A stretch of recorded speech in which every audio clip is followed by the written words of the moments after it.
বিড়ালের ব্যাপারে একটা খারাপ ধারণা আছে। কি ধারণা? বলছে বিড়ালের লোম যদি পেটের ভিতরে চলে যায় তাহলে শ্বাসকষ্টের রোগ হয়, যেটা হাঁপানি রোগ বলছে। বলে না পাড়া গ্রামে একটা ভাষা, হবে না। চিকিৎসা বিজ্ঞানীরা আজও পর্যন্ত প্রমাণ করতে পারেনি।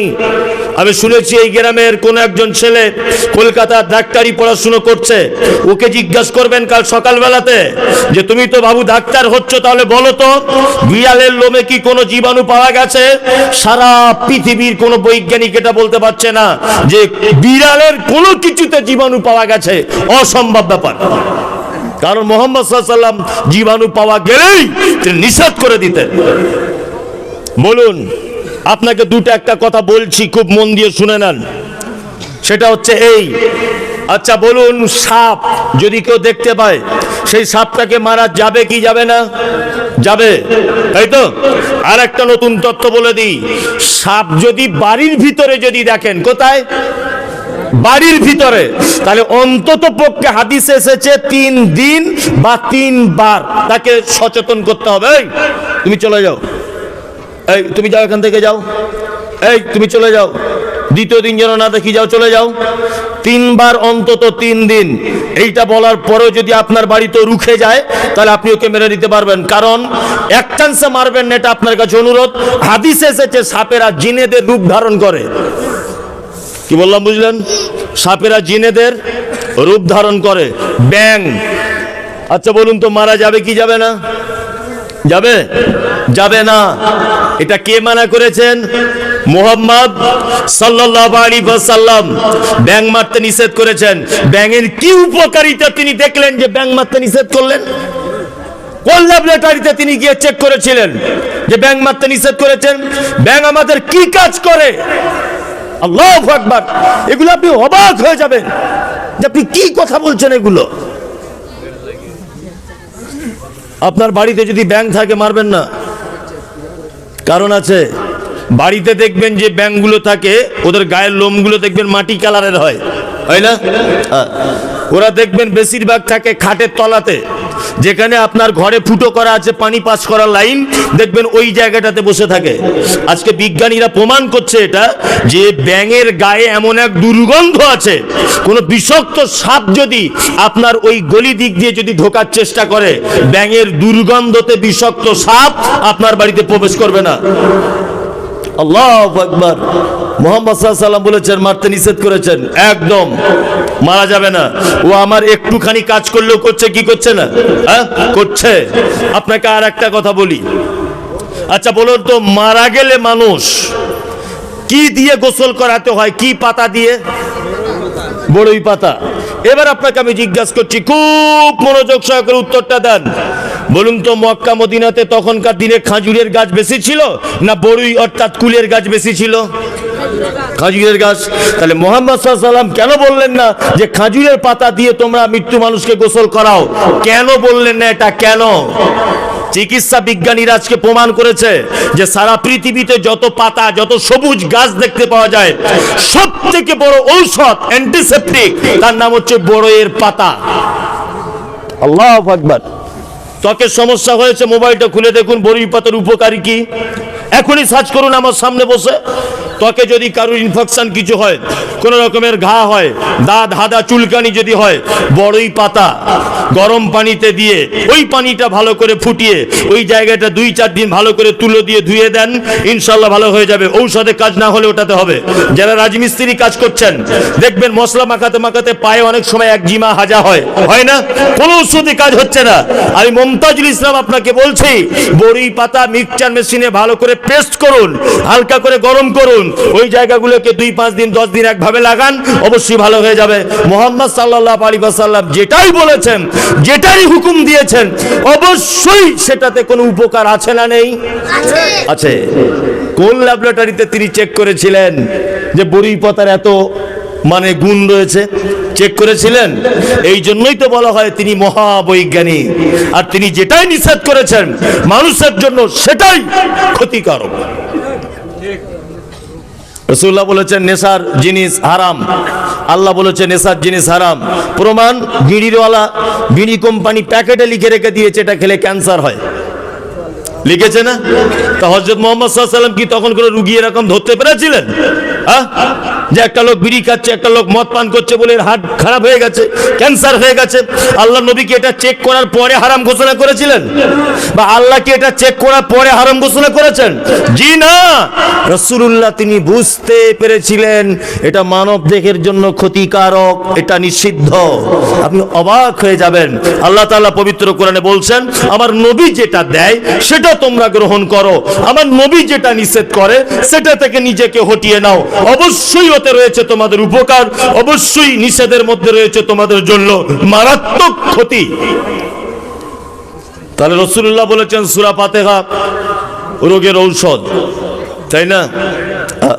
একটা হাদিস শুনেছেন যে একদল সাহাবী যাচ্ছিলেন, বিস্তারিত ঘটনা, একটা সাপে কাটা রুগী সূরা ফাতিহা বলে ঝাড়ফুঁক দিলেন, রুগীটা ভালো হয়ে গেল। এই হাদিস শুনেছেন? অনেকবার শুনেছেন, তাই না? অনেকবার। তো এখন আর কাজ হয়? আপনাদের ইমাম সাহেবের কাছে একবার যাবেন তো, বা আমি বক্তা মমতাজুল ইসলাম আমার কাছে আসুন তো, যে একটা লোকের সাপে কেটেছে সূরা ফাতিহাটা পড়ে একটু ফুঁক দিয়ে দেন। দেখবেন বিষ পায়ে যদি কামড়ায় মাথায় উঠে ছটফট করে মারা যাবে। আর কাজ হচ্ছে নাই। আসলে সূরা ফাতিহা ঠিক আছে, সেই লোকগুলো আর নেই, তাই না? সেই মানুষগুলো আর নেই, আছে? নেই। আল্লাহু আকবার। সূরা ফাতিহা পড়ে সাপে কাটা রুগীকে ঝাড়ফুঁক করেছেন, বিষ নেমে ভালো হয়ে গেছে। আর এখনকার কোন মৌলভী সাহেব যদি ওটা ঝাড়ে, বিষ মাথায় উঠে মারা যাবে। কি বললাম বুঝলেন না? তবে সব মৌলভী শব্দটা বলা আমার ভুল হয়েছে, কথা ফেরত নিচ্ছি। কিছু আলেম তার মধ্যে আল্লাহওয়ালা আছে, আর নেই? আল্লাহওয়ালা আছে। ওনারা যদি ঝাড়েন আশা করা যায় সেই ঈমান যদি থাকে তাহলে অবশ্যই ভালো হয়ে যাবে। তবে রুগী আর ডাক্তার দুজনেরই ঈমান অটুট থাকতে হবে। একজন লোক আল্লাহ রসুলের কাছে এসেছেন, এসে বলছেন আল্লাহ রসুল আমার পাতলা পায়খানা হচ্ছে, পেটে খুব লাগছে, আমার ভাইয়ের পাতলা পায়খানা হচ্ছে। আল্লাহ রসুল বলছেন ওকে গিয়ে মধু পান করাও, যাও মধু খাওয়া ওকে গিয়ে। তা লোকটা তার ভাইকে গিয়ে মধু খাওয়ালো, তা পায়খানা আরো বেড়ে গেছে। এটা হাদিস, গল্প নয়। লোকটা পরের দিন আবার এসে বলছেন আল্লাহ নবী পায়খানা তো কমেনি, আরো বেড়েছে। আল্লাহ রসুল সাল্লাল্লাহু আলাইহি ওয়াসাল্লাম বলছেন আবার গিয়ে মধু খাওয়াও। আবার মধু খাওয়াচ্ছে। লোকটা তৃতীয় দিন এসে আবার বলছে আল্লাহ রসুল পায়খানা তো আরো বেড়েছে, সারিনি। তখন আল্লাহ রসুল সাল্লাল্লাহু আলাইহি ওয়াসাল্লাম বলছেন যে মধু সত্য কথা বলছে, তোমার ভাইয়ের পেট মিথ্যা কথা বলছে। তার মানে এটা বিজ্ঞানীরা প্রমাণ করেছে যে মধু এমন এক ঔষধ যে তার পেটে যতক্ষণ পর্যন্ত জীবাণু থাকবে, টোটাল জীবাণুকে তার পাছার দিক দিয়ে বার না করে দেওয়া পর্যন্ত রোগীকে সুস্থ করে না। আল্লাহু আকবার। রোগী কেমন আর প্রেসক্রিপশন কেমন? আপনি এখন একটা ডাক্তারের কাছে গেলেন, একটা ওষুধ লিখে দিল, কাজ হলো না। পরের দিন বলছেন দেখ মোরার ডিম ডাক্তার, ওই ফটিক ডাক্তারের কাছে চল, এই ওষুধে কোনো কাজ হয় না। আবার ফটিক ডাক্তার দুদিন ওষুধ দিল, কাজ হচ্ছে না, গোপাল ডাক্তারের কাছে চল। তার মানে কি আপনি রুগীও খারাপ। কি বললাম বুঝলেন না? তার মানে রুগীকেও ভালো হতে হবে, ইমানদার, আর যে ঝাড়নেওয়ালা তাকেও ইমানদার হতে হবে। দুইজন ইমানদার যদি হয়ে যায় তাহলে ওষুধে কাজ হবে ইনশাআল্লাহ। সূরা ফাতিহাতে কাজ হবে, হবে। চলুন এইবারে সূরা ফাতিহার বাংলাটা বলি। এক, আমরা নামাজে প্রথম দাঁড়িয়ে কি বলি? আলহামদুলিল্লাহি রাব্বিল কি আলামিন। এখানে আল্লাহ তিনটে কথা বলেছেন। কটা? তিনটা। খুব মনোযোগ সহকারে শুনুন। এক, আল্লাহ তাআলা বলছেন আলহামদুলিল্লাহ, সমস্ত প্রশংসা আল্লাহর জন্য। কার জন্য? আল্লাহর জন্য। এইবার আপনাকে আমি কিছু যুক্তিসঙ্গত কথা আপনাদেরকে বলছি, একটা একটা করে চটপট করে উত্তরটা দেন, তাহলে বক্তব্য তাড়াতাড়ি শেষ হয়ে যাবে। এক, আচ্ছা আমি একজন কাঠের মিস্ত্রি, খুব ভালো ফার্নিচার বানাতে পারি। তা আমি একটা ময়ূরের ডিজাইনে একটা কাঠের খাট তৈরি করলাম। হ্যাঁ, আচ্ছা তৈরি করলাম আমি নিজে, তাই তো? আচ্ছা এই কাঠের ফার্নিচারটা দেখে আচ্ছা বলুন তো প্রশংসাটা কার হওয়া উচিত? মিস্ত্রির। ইয়েস, ঠিক কথা বলেছে, উচিত কিন্তু মিস্ত্রির, তাই না? কারণ তৈরি ও করেছে। কিন্তু আল্লাহ শব্দ ব্যবহার করছেন আলহামদুলিল্লাহি, সমস্ত প্রশংসা কার জন্যে? আল্লাহর জন্যে, আল্লাহর জন্যে। আপনি একটা গাড়ি কিনেছেন, BMW ধরে নেন, 1 কোটি টাকা তার মূল্য। 1 কোটি টাকা দিয়ে গাড়ি কিনলেন, টাকা আপনার, জি, ড্রাইভার আপনি, চাপবেন আপনি, আপনারই বাড়িতে থাকবে, কিন্তু ওই গাড়িটা দেখার কারণে প্রশংসা করতে হবে কার? আল্লাহর। হিসেব মতো প্রশংসা হয় কার? মালিকের, গাড়ির মালিকের হওয়া দরকার। আমি একজন ভালো কৃষক, আপনি বেগুন চাষ করেছেন, আপনি বেগুন আপনার জমিতে খুব ভালো হয়েছে, আপনি পরিচর্যা করেছেন বলেই ভালো হয়েছে, তাই না? তাহলে হিসাব অনুযায়ী কিন্তু প্রশংসা হওয়ার দরকার জমি মালিকের বা বেগুন চাষির, তাই না? কিন্তু আল্লাহর কথা তো এরকম নয়। আল্লাহ বলছে আলহামদুলিল্লাহি, সমস্ত প্রশংসা কার জন্যে? আল্লাহ, আল্লাহ, আল্লাহ, দ্বিতীয় কারোর জন্য নয়। চলুন এবার প্রশংসা সব ব্যাপারে আল্লাহর হবে কেন? আমি কাঠের মিস্ত্রি, আমি নিজে হাতুড়ি দিয়ে, নিজে বাটালি দিয়ে একটা খাট তৈরি করে দিলাম, খাটের ডিজাইনটাও করলাম আমি নিজের বুদ্ধিতে, রং পালিশ করলাম এটা আমি আমার নিজের বুদ্ধিতে করলাম। কিন্তু বন্ধুরে আমার, আল্লাহর প্রশংসা এই কারণে হবে আমি যে কাঠ ব্যবহার করেছি, নয় এটা আমের কাঠ, নয় এটা জামের কাঠ, নয় এটা সেগুনের কাঠ, নয় এটা শালের কাঠ। পৃথিবীর কোন ল্যাবরেটরিতে এই কাঠ তৈরি করা যায় না। যায় কি? যায় না। তার মানে মূল জায়গায় যদি আপনি পৌঁছে যান, আল্লাহর নিয়ামতে ভরপুর রয়েছে। আপনি 1 কোটি টাকা যে গাড়িটা কিনলেন, ওই গাড়িটা তৈরি হয়েছে কি দিয়ে? না লোহা দিয়ে তৈরি হয়েছে। পৃথিবীর কোন ফ্যাক্টরিতে এটা বানানো হয় না। ওই গাড়িটা চলে পেট্রোলের সাহায্যে। এই পেট্রোলটা পৃথিবীর কোন মেশিনে তৈরি করা হয় না। এটা মাটির তলাতে আল্লাহর দেওয়া বড় নিয়ামত মানুষের জন্য।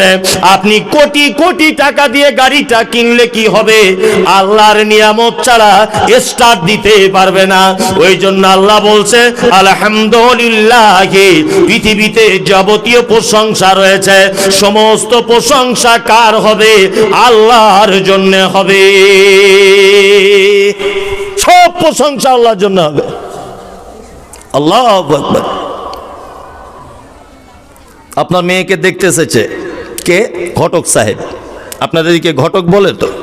ঘটক সাহেব দেখতে এসেছে, এসে বলছে যে মাশাআল্লাহ মাশাআল্লাহ, আপনার মেয়েটা খুব সুন্দর দেখতে। তখন আপনি গোপ মোটা করে দিয়ে এরকম করে পাক দিচ্ছেন আর বলছেন দেখতে ভালো হবে না, কার পেটে ছিল দেখো, তোমার ভাবিরও তো ভালো দেখতে, হে প্রোডাকশনটা কার দেখো। আমি কি কত হ্যান্ডসাম পুরুষ দেখতে পাচ্ছ না? আবার তোমার ভাবিকে দেখছো না কত সুন্দরী? আমরা তো দুজনের মিলনের ফলেই তোমার মেয়েটা জন্ম নিয়েছে, তা ও ভালো দেখতে হবে না? জি, আপনার গাছে আম হয়েছে, খুব সুন্দর আম, মালদার বিখ্যাত ফজলি আম আপনার গাছে ধরেছে। তা আমি মসজিদের ইমাম সাহেব, আপনি আমার কাছে 1 পিস এনে দিয়ে বলছেন মাওলানা সাহেব আপনার বাড়ি তো 24 পরগনা, আমাদের নিজের গাছের একটা আম খেয়ে দেখুন। তা আমি আমটা খাচ্ছি আর বলছি আলহামদুলিল্লাহ খুব মিষ্টি। আপনি তখন বলছেন মিষ্টি হবে না, পরিচর্যাটা কি কম করেছি? আর 5 জনের আম তো এত মিষ্টি হয় না, আমারটা এত মিষ্টি কেন? কত স্প্রে করেছি, কত ঔষধ দিয়েছি, পাখি যাতে না বসে জাল ফিটিং করে দিয়েছি। জি, এমনি তো স্বাদ হতেই হবে, এটা আমরা বলি কি বলি না? অথচ এই মাত্র নামাজে কি বলে এলাম? সমস্ত প্রশংসা কার জন্যে? আল্লাহ, আল্লাহ, আল্লাহ। ঘটক সাহেব যখনই বলেছে আপনার মেয়েটা সুন্দরী খুব, তখনই দরকার ছিল বলা আলহামদুলিল্লাহ, আল্লাহ দিয়েছে তাই হয়েছে। যখনই আমি বলেছি আমটা খুব মিষ্টি, তখনই আপনার বলা উচিত ছিল আলহামদুলিল্লাহ, আল্লাহ দিয়েছে তাই হয়েছে। কি বললাম বুঝতে পেরেছেন? তাহলে আমরা বস্তুর প্রশংসা করব না, প্রশংসা করব কার? কার? আল্লাহ, আল্লাহ, আল্লাহ। বস্তু প্রশংসা পাওয়ার যোগ্যতা রাখে না। সব কিছুর মূলে আল্লাহ সুবহানাহু ওয়া তাআলার হাত রয়েছে। তারপরে একটা শব্দ এসেছে কি? রব্বিল আলামিন। রব, রব মানে আল্লাহ বলছে আমরা আহলে হাদিস, বলছে না? আবার বলছে আমরা কি কম শিক্ষিত? আমাদের এলাকায় কি মৌলভী সাহেব নাই? সূরা ফাতিহা বলার জন্য 24 পরগনা থেকে গাড়ি নিয়ে আসতে হলো? জি হ্যাঁ, সূরা ফাতিহার জন্যই আসতে হলো। আপনি শুধু শুনতে থাকুন, দুটো আয়াত বলবো, মিনিমাম 2 ঘন্টা ধরে বলা যাবে ইনশাআল্লাহ। দুটো আয়াতে 2 ঘন্টা হবে। তারপরে আমি শেষ করার চেষ্টা করছি। এক, রব। আচ্ছা বলুন তো, আল্লাহ সুবহানাহু ওয়া তাআলার পবিত্র নামগুলির ভিতরে অনেক নাম রয়েছে, আছে না নেই? ইয়া আল্লাহ, ইয়া রহমান, ইয়া রহিম, ইয়া মালিক, ইয়া কুদ্দুস, ইয়া সালাম, ইয়া মুমিন, ইয়া মুহাইমিন, ইয়া রহিম, ইয়া রহমান, আছে না নেই? আছে। তাওহীদের 3টে বিষয়। তাওহীদ তার 1 নম্বরের বিষয় হচ্ছে আল্লাহর নাম এবং তার সিফাতের উপরে ঈমান রাখতে হবে। আল্লাহর নাম এবং সিফাত। যেমন আপনাদেরকে একটা কথা জিজ্ঞাসা করছি, আচ্ছা বলুন তো রুজির মালিক কে? আল্লাহ। সবাই একটু জোরে জোরে বলবেন, তাহলে দেখবেন আমারও বলতে ভালো লাগবে, আপনারও একটা উত্তেজিত ভাব আসবে। রুজির মালিক কে? আল্লাহ, তাই তো? আচ্ছা, আল্লাহর একটা নাম আছে ইয়া রাজ্জাক, আছে না নেই? আছে। তাহলে আমরা ইয়া রাজ্জাকটা ঈমান রাখি, বিশ্বাস